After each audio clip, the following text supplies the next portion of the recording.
We're back to the Neil Haley Show, and my guest today is best-selling author Len Sciuto, Hades Crypt. How are you, Len? And we continue every week to really break down what's happening with the war, but also breaking down your book and how it relates to the war, and where are we going from here. As we've gone through, I guess, since the date that the war began, you were kind of predicting this stuff far earlier. Len, thanks for stopping by, and let's kind of get into this.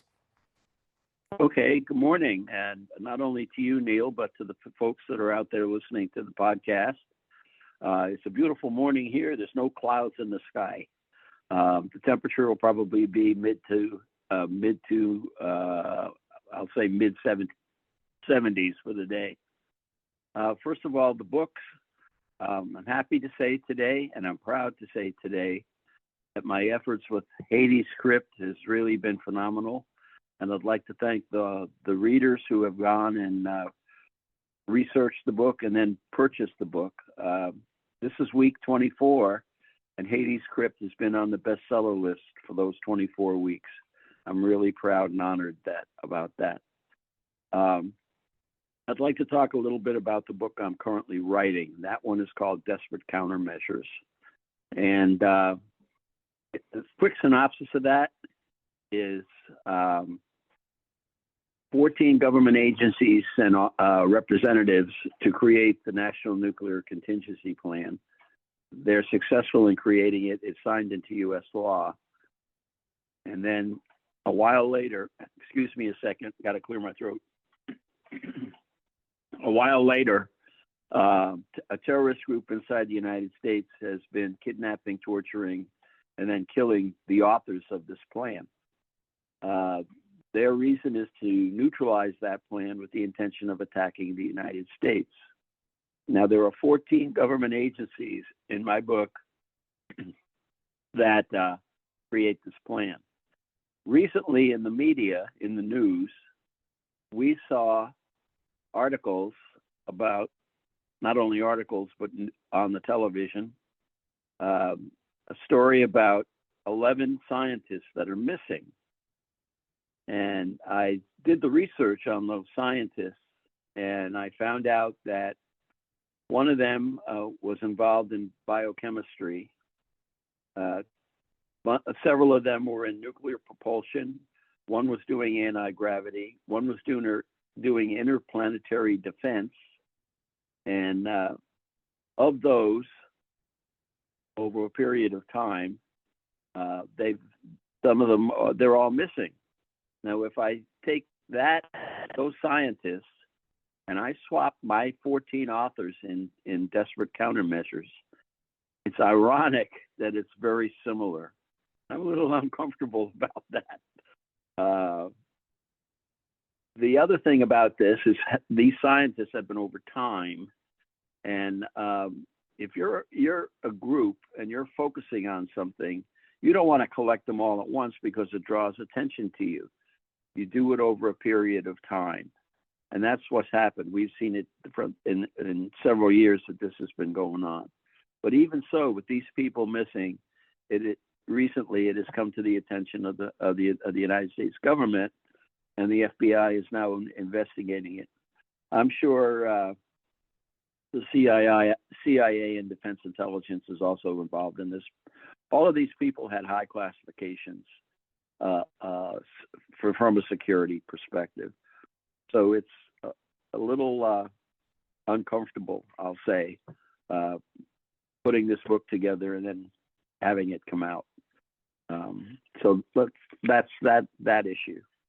We know today that as of today, 34 vessels have been turned away by the United States government. Several have been seized by Iran. But I'd like to talk to you a little bit about the Straits of Hormuz from a general perspective. Straits of Hormuz is considered an international waterway. And under international law, the United Nations Convention of Law of the Sea says it is by law, and it allows for free transit passage. While it acts as a critical international transit route, the waterway obviously lies between territorial waters of Iran and Oman. Now, in the case of Hormuz, the strait lies between those two countries, but both can assert that sovereignty in matters such as fishing rights or laying of submarine cables, for example, and the transportation of crude oil, natural gas, and other cargoes. They cannot impede the right of transit. So the point is, even though Iran is claiming that it's their straits, it belongs to Iran, that is not true. The world court, once all of this epic fury is over, will probably take all of this to work on and try to legalize it, formalize it, and determine and prove that it's an international waterway. Now, on the average, through the Straits of Hormuz, about 20 million barrels of crude oil and oil products went through those straits in 2025. It is one of the world's most critical oil transit choke points, as we've obviously realized today. With there's around 25% of the world's seaborne oil trade that transits that strait. And now today they're opting to bypass it as much as they can. Saudi Arabia and the United Arab Emirates today are not transiting through the Straits of Hormuz if possible. Other countries like Iran, Iraq, Kuwait, Qatar, and Bahrain rely on the straits to deliver their oil to other countries.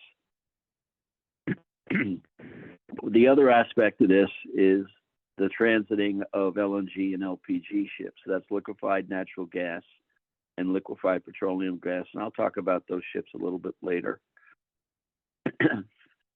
In 2025, nearly 15 million barrels of crude oil, or 30% of crude oil, passed through the Straits of Hormuz.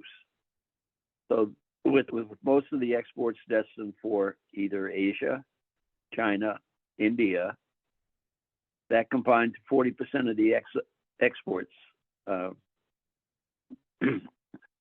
The IEA countries, that's Middle Eastern and Europe, well, I'll say Europe, 29% of the crude oil coming through the strait goes to Europe and Japan and Korea. They are also relying on oil flows through the straits. Now, the liquefied natural gas, oh, by the way, the price per barrel today for crude oil is $104 a barrel, and I'll talk about the economic pricing in a minute. If I talk about LNG and LPG, the price per cubic meter today is $8.67, which is up from $8.46 last month and up from $8.51 from a year ago. Each of these LNG ships have a cargo capacity of 266,000 cubic meters, or 9,400,000 cubic feet. And it is equipped with what we call a reliquefaction plant. Now, those cargo tanks are not regular cargo tanks held within the hull of a ship. The majority of those cargo tanks, 60% of them, are domed. And when you see these ships, they're international orange because of the cargo they carry. But the other interesting thing about these ships, the real temperature to keep this gas as a liquid is minus 260 degrees Fahrenheit. And they have to continually recycle that throughout cargo transfer system and the cooling and the refrigeration system. Now, those ships, if you look at that cargo, it really is about $2,305,000 worth of cargo on those ships. And that, the reason those ships are painted international orange, and the reason that those ships really don't want to go through any waterway in a time of conflict is because that gas, even in liquid form, becomes highly explosive. Force and the distance of this product is unbelievable.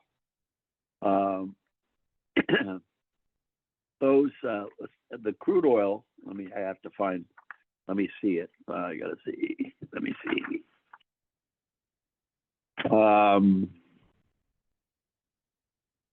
Yeah. Okay.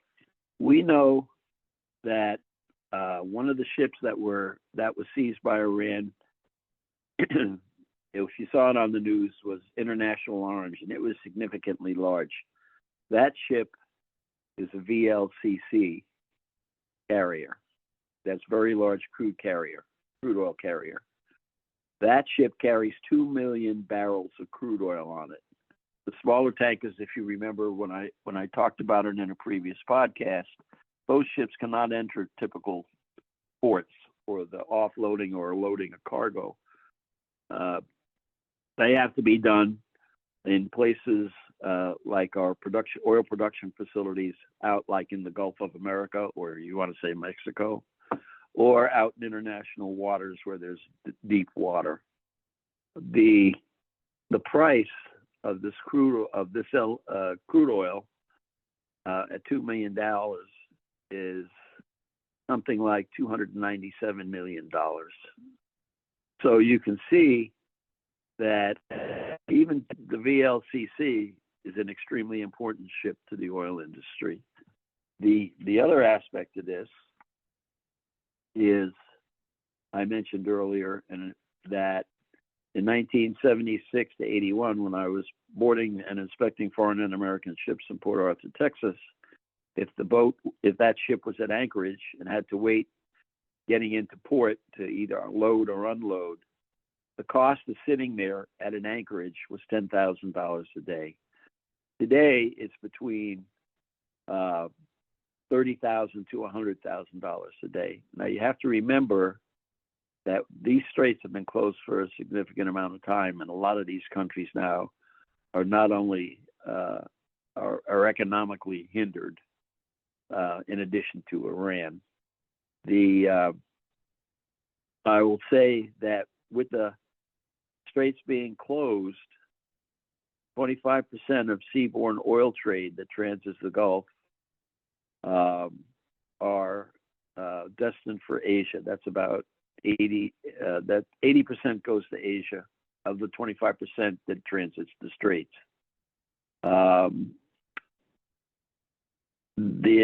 About 93% of Qatar's and 96% of the United Arab Emirates, going back to LNG, transits through the States. But as of the war going on and the blockade going on, they're not doing that. And by the way, that's about 19% of the global LNG that was going through the Straits of Hormuz to international waters. In 2025, if we look at history, about 15 million barrels of crude oil, or 34% of the global crude oil trade, passed through the Straits of Hormuz, with most of that oil destined for either Asia or China or India. Those three countries, how do I say this? I'll backtrack. 40% of this oil goes to those three countries. There's 29% goes to Japan and Korea. Okay, so that's 73%. So the other 27% is sold internationally. We do buy oil from, as you know, from the United Arab Emirates, Saudi Arabia. We do not buy any from Iran.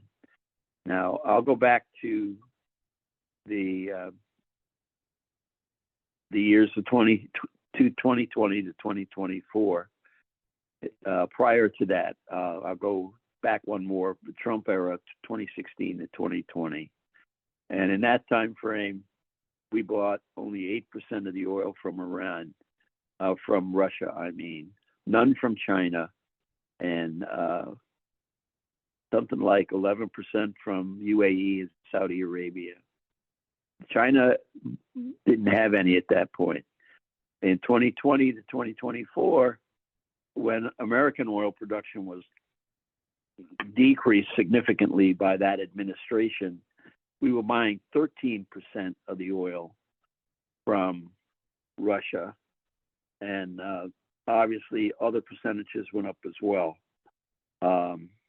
It really significantly hurt the American oil production and natural gas production in this country. Today, as I talk to you, we only buy 4% from Russia. China now is selling 4% on the international market. And remember, I said we haven't bought any up until this time frame.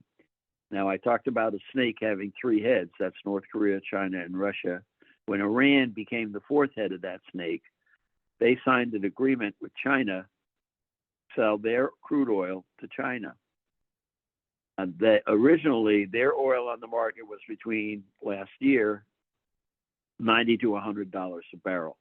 They were selling their oil to China for $20 a barrel.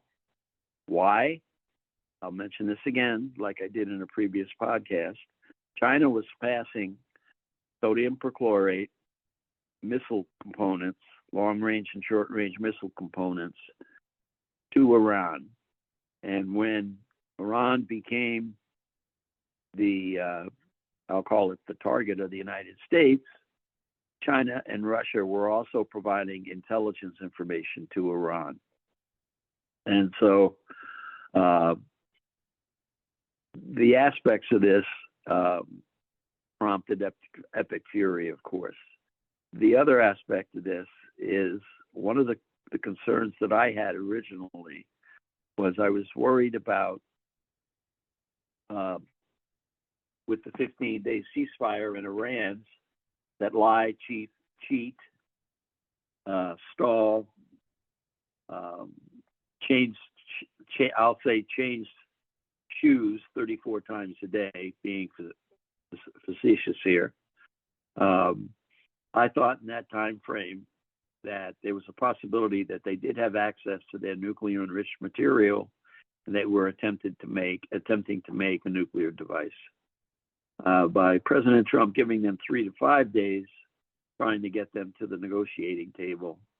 In my personal opinion, and I'm not going to talk about the politics here, but I think that was a mistake. That gives them the opportunity to do what they did, starting to seize ships. And one of the headlines, if you looked at the news media, it said tick for tat.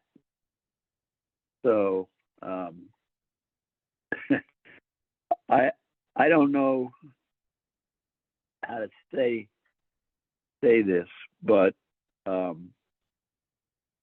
I believe that this blockade is extremely important. I believe it is significant. I believe that in the long term, even though Iran more than likely will be at the negotiation table and give up that, if it doesn't happen, I don't believe we should be taking out bridges and power plants. Their import and export main income comes from Cog Island. I believe we should take out Cog Island. That shuts everything down. Now you have to remember that when you drill into an oil field, the way that oil comes out is through pressurization. It's forced up through the piping, it goes into storage tanks, and then it goes through the distillation process of creating all the products that you get from crude oil. With Cog Island shut down, those oil wells have to shut down. And when it shuts down, it's extremely difficult to reactivate those wells. So a lot of the economic process income that keeps Iran alive could be significantly decreased, and that country could collapse. Of course, if the regime were to change, I believe that that international countries that have, I say, have a heart. We'll be assisting them to regenerate that country. In order to do that, we have to have a regime there, not we, the world has to have a regime in there that is not a terrorist aimed regime. Now, how do I say this? The only other aspect of this is there are European countries in NATO that have turned their backs on the United States with help and support. The other aspect of this are the Middle Eastern countries along the Straits of Hormuz that Iran has attacked.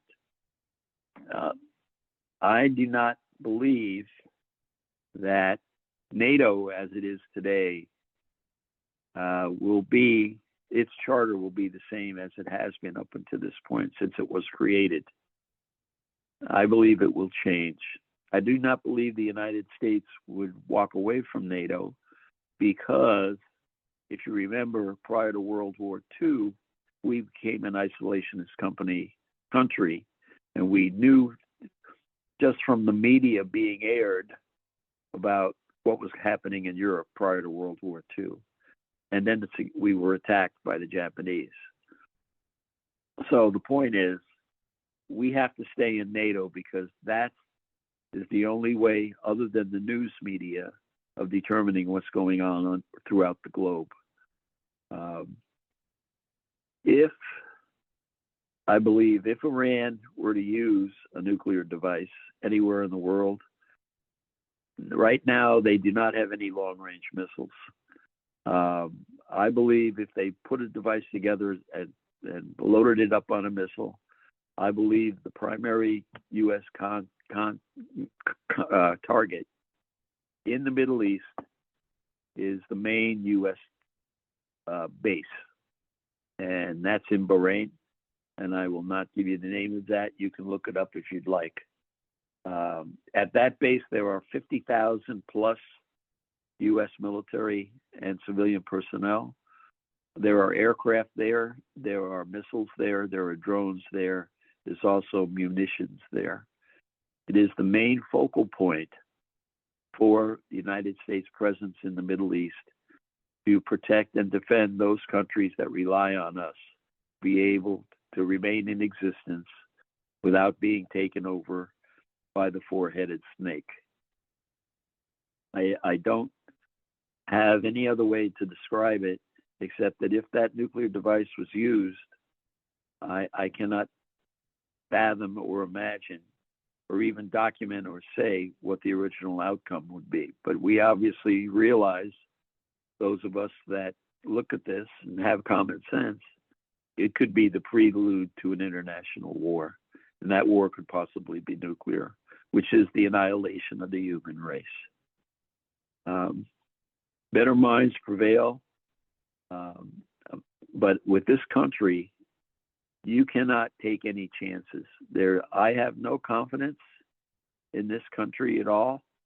If a legitimate regime takes Iran and is willing to take Iran back and make it a legitimate country, that's going to take decades.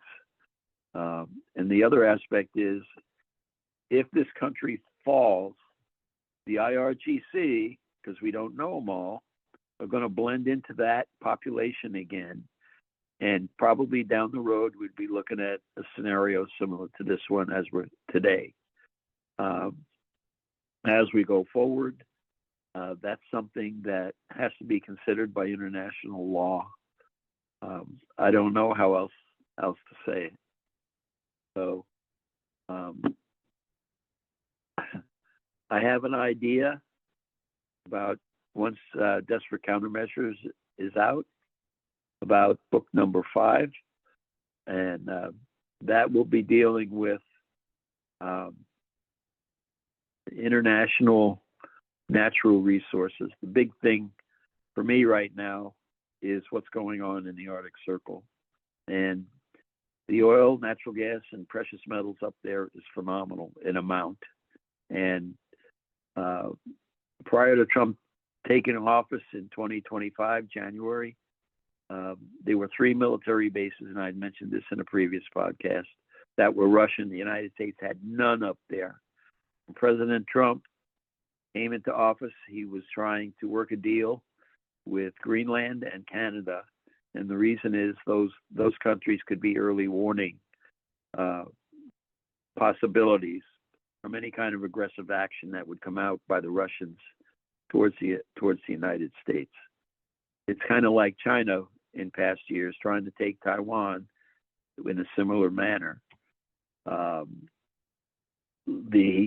I talk to you today, there are 32 Russian military bases inside the Arctic Circle. Many of them were shut down. They were radar stations and air bases. Those have been reactivated. But the other thing they've done is they've moved Russian troops inside the Arctic Circle, and they're using air and their 9 icebreakers to resupply and support the existence of those bases.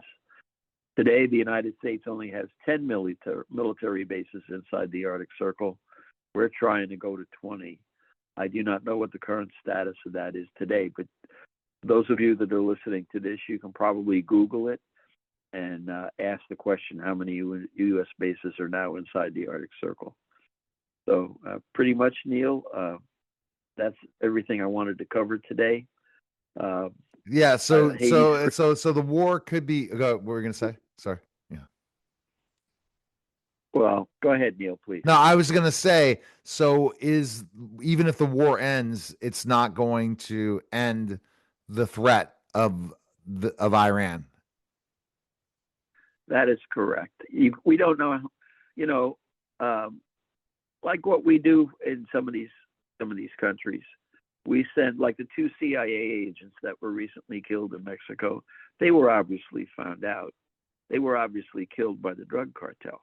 But these people are born citizens, not naturalized, born citizens in that country. They blend into the population.